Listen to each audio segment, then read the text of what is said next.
visas and permits. Oo nga eh, pero bakit nyo nga dinismiss eh? Tapos pinakawalan nyo yung 249 eh. It's a matter of the rules of evidence, Mr. Chair. That's why they were released. Wala na nga silang AEP. Di ba? Yan ang problema sa inyo. Ha? Diyan kasi sa House of Representatives, walang ebidensya, walang rules of evidence. Basta kung ano lumalabas sa bunganga nitong mga congressman na to, yun ang ebidensya, yun ang dapat sundin. Yun ang problema sa inyo dyan. Grabe, no? Talagang itong mga binay na to, hindi matahimik sa politika. Pagkatapos niya sa Senado, o ito, 6 na taon sa Senado, itong si Nancy Binay. Anong naging pakinabang ng sambayan ng Pilipino sa loob ng 6 na taon dyan sa hali na yan? Ngayon o, itong si Abigail Binay, siya naman ho ang papunta sa Senado. Ito itong si Nancy Binay, mangiyak-ngiyak pa siya kaninang ini-interview siya ng mga media eh. Kesyo, dahil yung isang kapatid niya, ayaw siyang patakbuhin ng pagka-mayor dyan sa Makati. Pero siyempre, ati yan, tatakbo yan. So, tatakbo yan si Nancy Binay. Ayun na nga mga kababayan, isa lang ho yan sa pag-uusapan natin dito sa video na to. At ang update dito kay Spokesary, kaugnay sa mga ginahaharap niyang problema, no? Talagang nagtagumpay ho itong mga tambolus-lus na to sa panggigipit dito kay dating presidential spokesperson Harry Roque. Pero mapahanggang sa ngayon, ang kanyang mga pagpapahayag sa social media, tuloy-tuloy pa rin ho. Kahit na ginigipit ho siya, itong mga congressman na to, tuloy-tuloy pa rin ho itong si Spokesary. At dito rin ho sa video na to, makibalita ho tayo dito sa mga crocodile dyan sa House of Representatives. Kung ano na nga ho bang balita dito kay Atras Abante. At yung pagdudunong-dunungan nitong si Dan Fernandez noong nag-asta ho kasing abogado, yun hong problema dyan sa mga committee sa House of Representatives. Yung mga congressman na hindi naman na abogado, nag-aasta ho silang mga abogado. Nasoplak ho tuloy itong si Dan Fernandez. Pero bago yan, isang like at isang subscribe. Masaya na ho tayo dito sa PH Update. At sa mga gustong sumali sa ating community, click nyo lang ho yung joint button sa baba para kayo hong pinakaunang makakita sa ating mga reaction video. Ayun na nga mga kababayan, unahan na ho muna natin. Itong si Atras Abante.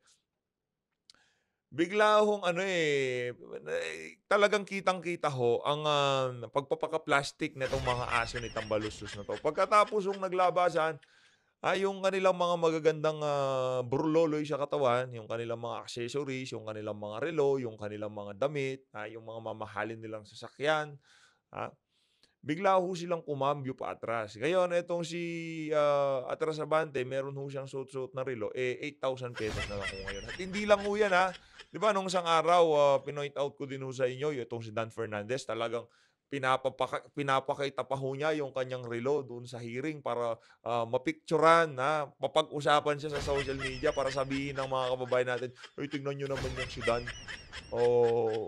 Naka-G-Shock lang siya." Ganon ho kasi ang gusto mangyari ng mga yan. Binibait ho ang mga vlogger. Akala nila mabibait nila tayo. Akala nila pag-uusapan natin yan. Akala nila babubaran natin yan si Dan Fernandez. Hindi natin pakikialaman yung relo ni Dan. Pakikialaman ho natin yung pag-iepal ni Dan at ang pag-aasta niya na parang isang abogado. Ito pa ho mga kababayan. Itong si Teacher Stella Kimbo.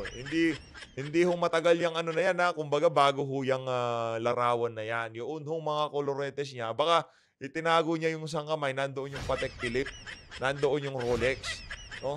Pero malamang sa malamang dahil mag-e-election ngayon, kasi nga naman kung mag-house to house o mangangampanya, itong mga walang yung politiko na to, kung lalapitan ka, itong mga politiko na to, kagaya nitong si Stella Kimbo, tapos makikipagkamay siya sa'yo, ang mga kababayan ho nating araw-araw nagtatrabaho, di ba? Mga kalyado ho yan, walang suot na relo. Tapos kakamayin ka sa kamay nitong si Kimbo na merong suot-suot na Patek Philippe na nagkakalaga ng 7 million o Rolex naman ho kaya. Di ba? Kaya medyo umaano ho sila ngayon ilinalagay ho nila dun sa kanilang mga baul, yung kanilang mga koloretes, yung kanilang mga accessory, yung damit nila, yung mga Hermes nilang bag, yung mga branded nilang mga abubot sa katawan. Di yung natin malaman, tayo naka-white t-shirt lang, okay na. Ang daming kaartehan. Lalo na pag ito ho kasi pagka yung mga itong si Atras Abante, may nahahalata ako sa iyo, Brad. O pagkakaalam ko, pagka yung lalaki masyadong maarte sa katawan, merong something dyan. Dun sa kongregasyon nitong mama na to, bantayan yung huyan.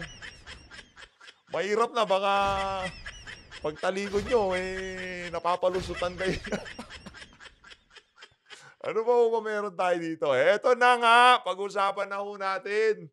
Iwanan na ho natin itong mga aso ni Tambaluslos. Punta na ho tayo. Yan na nga ba sinasabi natin? Base ho sa Social Weather Station Survey, September 14 to September 23, 2024. Ang nanguna ho sa senatorial survey, walang iba kung hindi itong si Erwin Tulfo.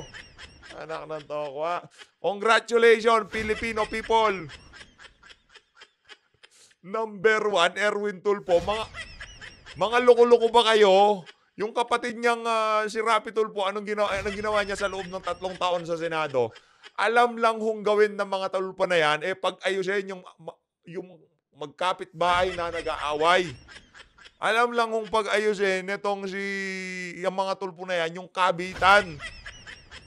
Pero pagdating ho sa pamahalaan, wala ho kayong maaasahan, mga inutil yan. Galit yung mga taga-suporta nitong si Tulfo, no?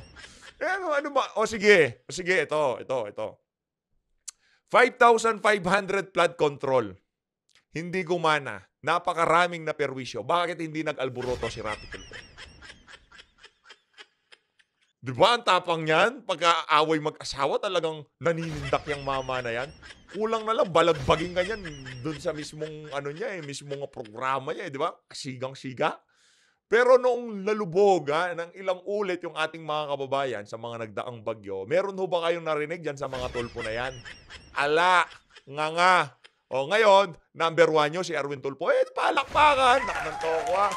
Dali naman ho tayong kausap dito alam lang hong gawin ng mga Tulfo na yan. Pag ayusin yung mga magkakabitan, away utang, away magkapit-bahay, nangaliwa si kinanani pare si kumare, mga ganun ang gusto ho nila, yung may kagat.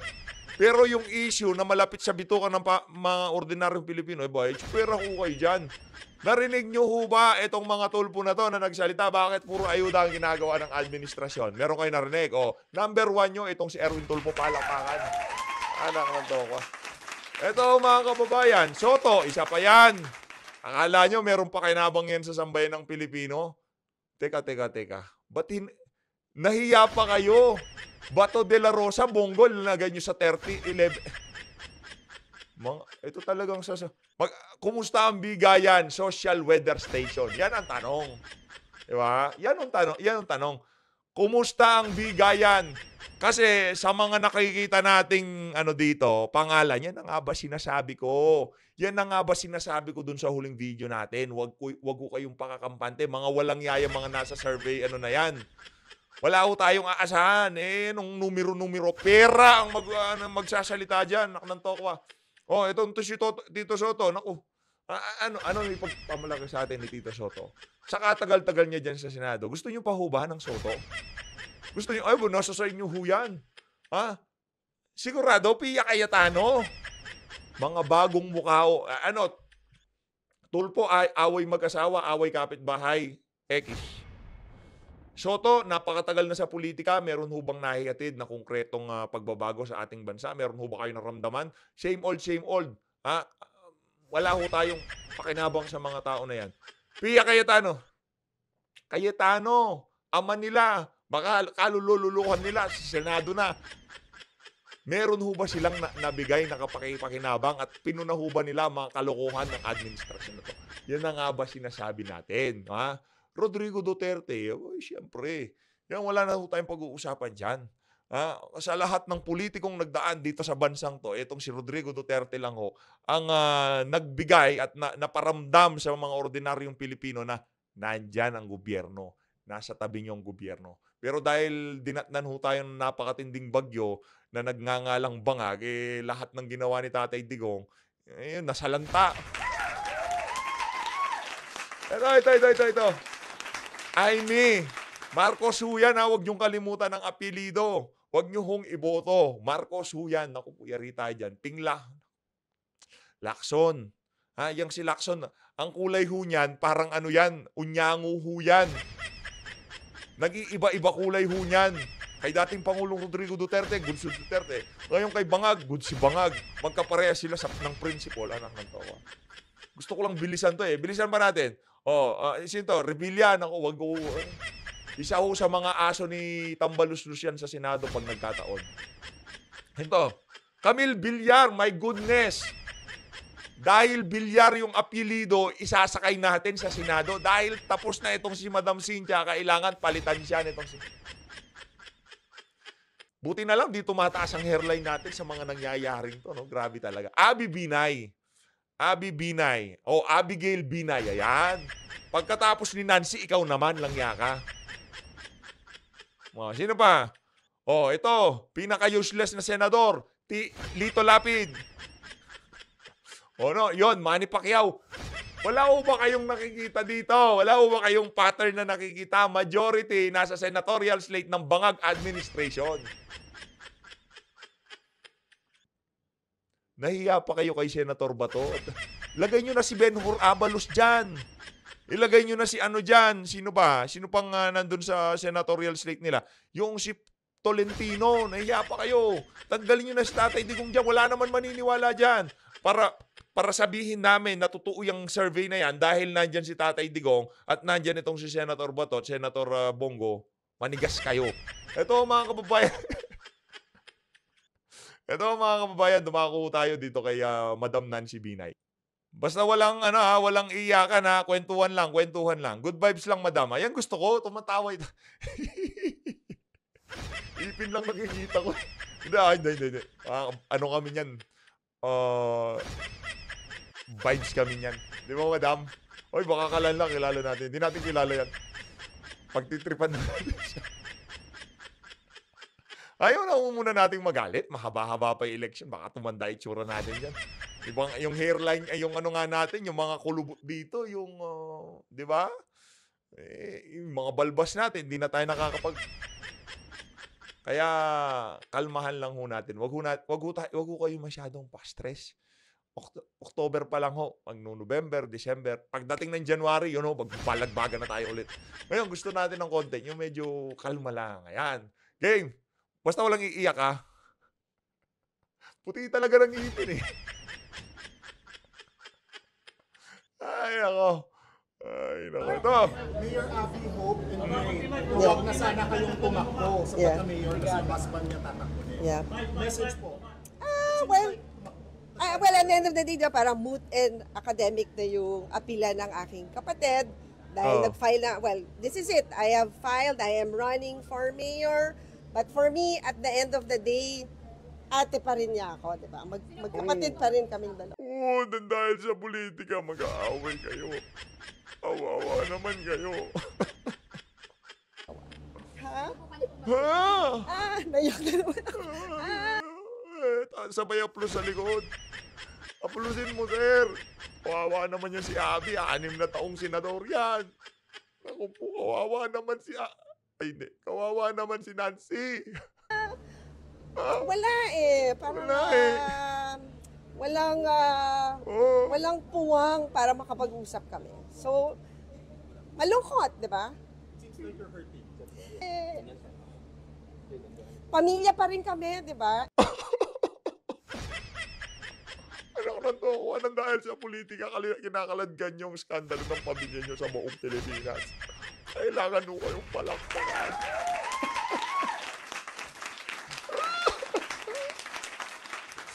Pera, kapangyarihan, impluwensya, ikalat natin ang kahihiyan ng ating pamilya. Buisit. And, mas manghingibabaw yung pagiging pamilya namin. Sa akin, hindi ko kalaban ng kapatid ko. Walang Abby Binay sa balota. So, hindi kami magkaaway. Dahil meron din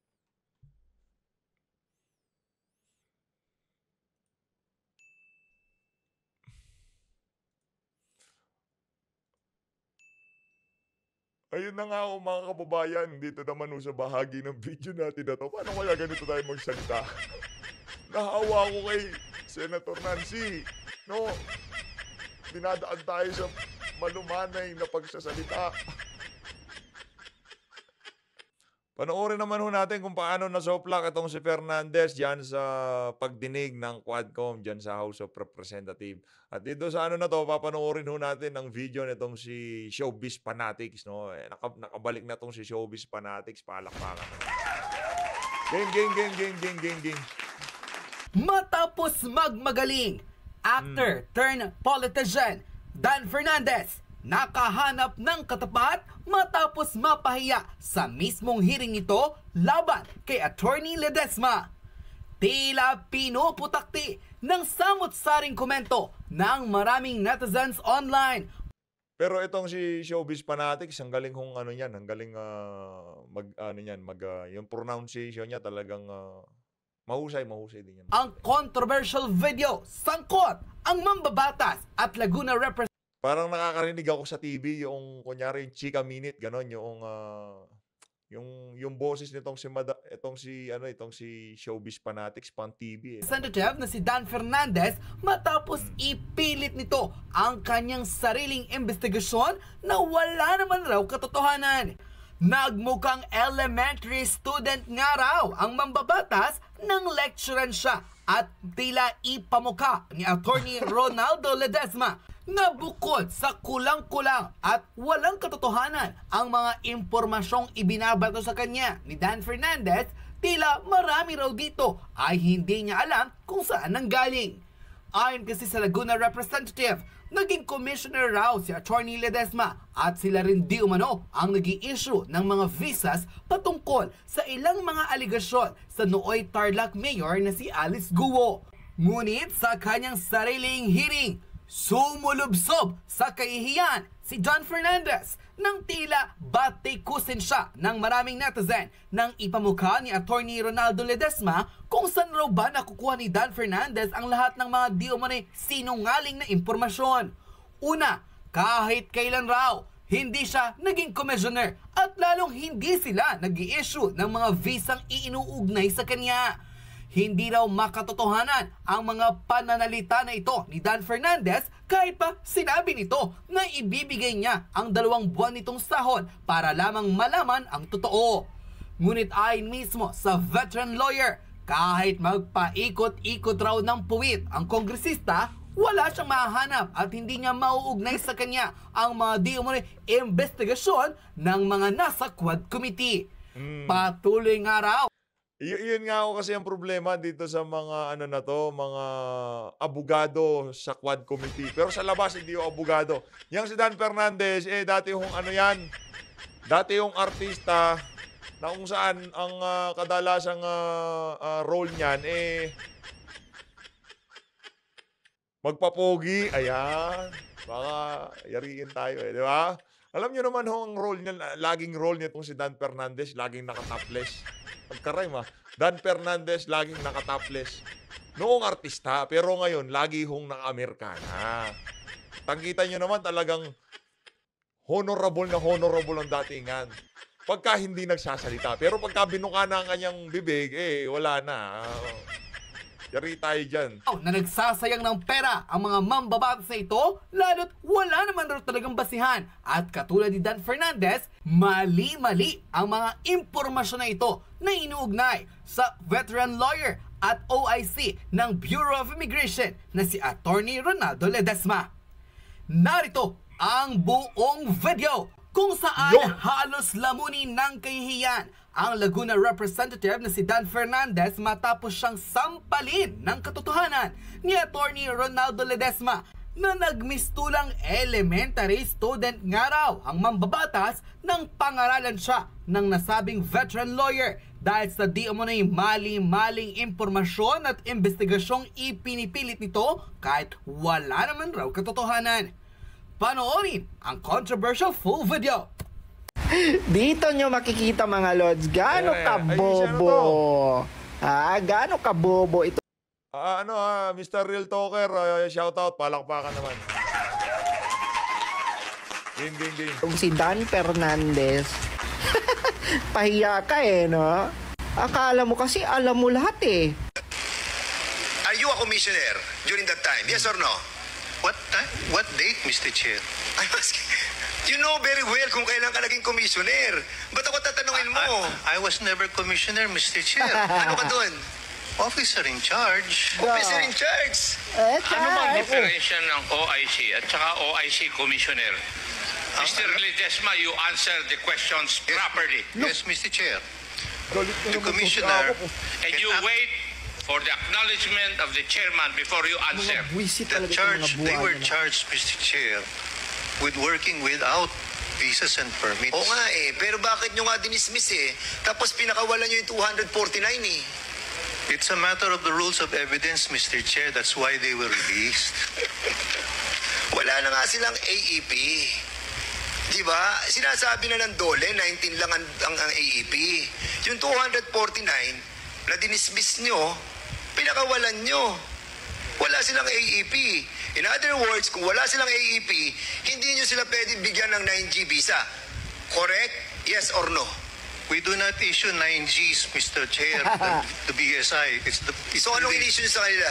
The 9G visas are issued by the Board of Commissioners through the legal division. Of course. Not the BSI. At dumadaan yan sa Board of Inquiries, of Special Inquiry. Don't fool me. Dumadaan sa Board of Inquiries yan. Dumadaan sa inyo. Yes. Alien employment permits, Mr. Chair, during my time there at the Bureau of Immigration, we do not process 9Gs. Hindi nyo pinaprocess ang 9Gs because ang nag-approve doon, Commissioner. The 9G visa applications are processed by the legal division. Legal division, and then, saan siya dadalhin siya sa... See? Ang akala siguro ni Dan Fernandez, alam niya lahat ng pasikot-sikot at ng proseso. Hoy! Hindi niyo hawak lahat at hindi mo alam lahat. Pahiya ka, boy, no? Napahiya ka, no?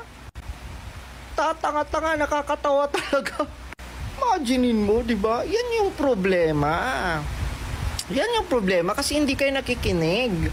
Yan ang problema kasi kayo palagi ang nasusunod. Yan ang problema kasi ang akala nyo kung ano yung mga ipoformulate nyong mga sasabihin, yun ang nangyayari. Which is wrong. Ha? Ang problema ho, ang isa pang problema dito sa mga congressman na to, pagka nagtanong sila, minsan doon sa tanong nila, nandun na rin ho yung sagot. Gusto lang ho nilang manggaling sa bibig nyo yun. Pero kadalasan yung mga sagot na yun, malabo sa katotohanan at hindi ho pwedeng sabihin basta-basta ng mga resource person. Dahil sila hong mayayari, ika nga. Kagaya nitong pagtatanong na to nitong si Dan Fernandez, akala ho siguro niya, makukorner niya itong si Attorney Ronaldo Ledesma. No? Hindi ka naman abogado, Dan. Hindi ka makakaisa dyan sa... Abogado yan eh. Hindi ka makakaisa dyan. Wrong! Makinig naman kayo sa mga witness and mga pinagdadadala nyo dyan sa Kongreso, pinagtatatanong nyo, tapos pag sumagot at hindi nyo nagustuhan ang sagot, mali na agad sa inyo. Sis, ikaw Dan Fernandez, mag-artista ka na lang, ikaw ang mali. Tapos na ba? Tapos na. Are you a commissioner during that time? Yes or no? Yan. What date, Mr. Chair? You know very well kung kailan ka naging commissioner. Ba't ako tatanungin mo? I was never commissioner, Mr. Chair. Ano ka doon? Officer in charge. Officer in charge. Ano bang diferensya ng OIC at saka OIC Commissioner? Mr. Ledesma, you answer the questions properly. Yes, Mr. Chair. The commissioner... And you wait for the acknowledgement of the chairman before you answer. They were charged, Mr. Chair, with working without visas and permits. Oo nga eh, pero bakit nyo nga dinismiss eh? Tapos pinakawalan nyo yung 249 eh. It's a matter of the rules of evidence, Mr. Chair. That's why they were released. Wala na nga silang AEP. Di ba? Yan ang problema sa inyo. Ha? Diyan kasi sa House of Representatives, walang ebidensya, walang rules of evidence. Basta kung ano lumalabas sa bunganga nitong mga congressman na to, yun ang ebidensya, yun ang dapat sundin. Yun ang problema sa inyo dyan. Dahil sa rules of evidence, kaya lumaya. Ano magagawa nila? Ikulong nila ng ganun-ganun na lamang, kagaya ng ginagawa nyo dyan sa House of Representatives. Hindi pwede doon. Baka sila naman mabalikan. Sinasabi na ng Dole, 19 lang ang AEP. Yung 249 na dinismiss nyo, pinakawalan nyo. Wala silang AEP. In other words, kung wala silang AEP, hindi nyo sila pwede bigyan ng 9G visa. correct? Yes or no? We do not issue 9Gs, Mr. Chair, the BSI. It's the, So anong in-issue nyo sa kanila? the 9G visas are issued by the Board of Commissioners through the legal division. Of course. Not the BSI. At dumadaan yan sa Board of Inquiries, of Special Inquiry. Don't fool me. Dumadaan sa Board of Inquiries No. yan. Dumadaan sa inyo. AEPs, Yes. Alien employment permits, Mr. Chair, during my time there at the Bureau of Immigration, we do not process 9Gs. Hindi nyo pinaprocess ang 9Gs because nag-a-approve doon, Commissioner. The 9G visa applications are processed by the legal division. Legal Division, and then, saan siya dadating? Dadaling siya sa... Bago siya dumating sa... Hindi mo alam ang proseso. Huwag kang magbida-bida. Tingnan mo. Nagmukha kang anga. Nagmukha kang elementary. Bago ka tumuntong dyan, dapat kung talagang i-corner mo yung tinatanong mo, alam mo na yan kung sino nag-issue, kung kanino manggagaling, sino mag-a-approve. Tinatanong mo na yung si Ledesma, alam nga naman ma-corner mo pa siya. Ang problema dito, malakas na lang ang boses mo, pero kayo ho ang nagmukhang anga. Sino pumipirma sa kanila? Mga commissioners, correct? Yes, Mr. Chair. And you are one of the commissioner. Mr. Chair, You were one of the commissioner during that time, correct? I was the executive chairman of the Board of Special Inquiry. Of course, but you are also the commissioner. Tama? Yes or no? Commissioner ka din eh. Assign ka lang sa Board of Inquiry eh. Tama? Ikaw ay isa sa commissioner during that time, and then you were assigned as the head of executive director of the Board of Special Inquiry. Di ba? Are you a commissioner during that time? Yes or no? What date, Mr. Chair? You know very well kung kailan ka naging commissioner. Ba't ako tatanungin mo? I was never commissioner, Mr. Chair. Ano ka doon? Officer in charge. Officer in charge. You were not a former Naku, commissioner naku. of the BOI. Nalito na. Ayan, oh. Are you Rolando de Ledesma? Never a commissioner. Mr. Chairman, I will show you. Ayan ang pangalan niya. Ronaldo Ledesma, officer in charge, commissioner. Hindi ka ba? I'm not. Wait. I was officer in charge, not commissioner, Okay, Mr. Chair. Chairman. Dalawang magkaibang bagay yun, Dan. Mag-artista ka na lang kasi pinapahirapan mo pa sarili mo. Baka maaning ka pa dyan. Kausap mo, abogado ha. Ikaw artista ka. Nagta-topless ka dati. Nung artista ka, pero yan, hindi nag-topless yan. You are OIC. Yes, Mr. Chair. function mo is still I commissioner. was OIC. But your function is still commissioner. OIC ka. In 2010. Alam mo, Attorney Ledesma, please. Hindi. Umatras ka kasi anong please. Wala kayong hinahawakan dyan kay Ledesma. Yan ang problema sa inyo. Pag hindi nyo nakukuha gusto nyo, nag-aalboroto kayo. Pinuputukan nyo yung mga resource person. Where? An OIC. I was an OIC, Mr. O yan. Chair, 2010. OIC commissioner. OIC lang ho nakalagay sa akin. Hindi Tama. commissioner. How many Chinese people have you recognized? Oh, during your yeah. incumbency? OIC lang hong nakalagay sa akin, hindi komisyoner. Mr. Chair. I don't remember, Mr. Chair. Mr. Chair. Congressman Acop, with the indulgence of Congressman Tulungan mo Fernandez. ako, kawawa naman. Ano bang diferensya ng OIC at saka OIC Commissioner? Mr. Ledesma. Attorney Ledesma, turuan mo yung mga nagmamahusay dyan kasi wala namang alam yung mga You answer the questions properly. Yes, Mr. Chair.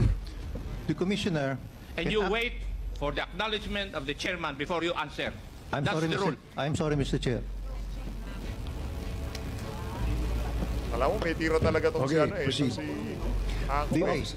Tanong ko, No. Let him reply first. Sige, what is your response? An officer in charge has limited powers, Mr. Chair.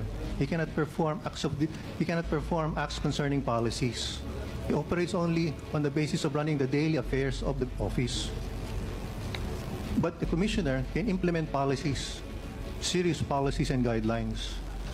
At ang OIC, Mr. Chair, he often takes directions from the Secretary of Justice, while a commissioner can exercise his discretion on important matters. What are the instances when there is a need to appoint an OIC? Often when, may I answer, Mr. Chair? Yes, please. Often when there is a vacancy and the vacancy for a commissioner or a deputy commissioner is vacated. Now, if there is a vacancy and an OIC is appointed and there is a need to change a policy of the immigration, can you not perform the duty of a regular commissioner? We have to seek the permission of the Secretary, Mr. Chair. In fact, the orders, instructions have to be countersigned by the Secretary. Naku po, yari. Yan ang nga ba sinasabi natin. Hindi ho nila na corner itong si Ledesma. So, Lois, maraming salamat ho sa pagsuporta sa PH Update. Kung hindi nyo pa napanood itong video na to, click nyo lang ho mga kababayan. Maraming salamat ho sa pagsuporta. Mag-ingat ho kayong lahat. Mahalin natin ng Pilipinas. Maraming salamat ho.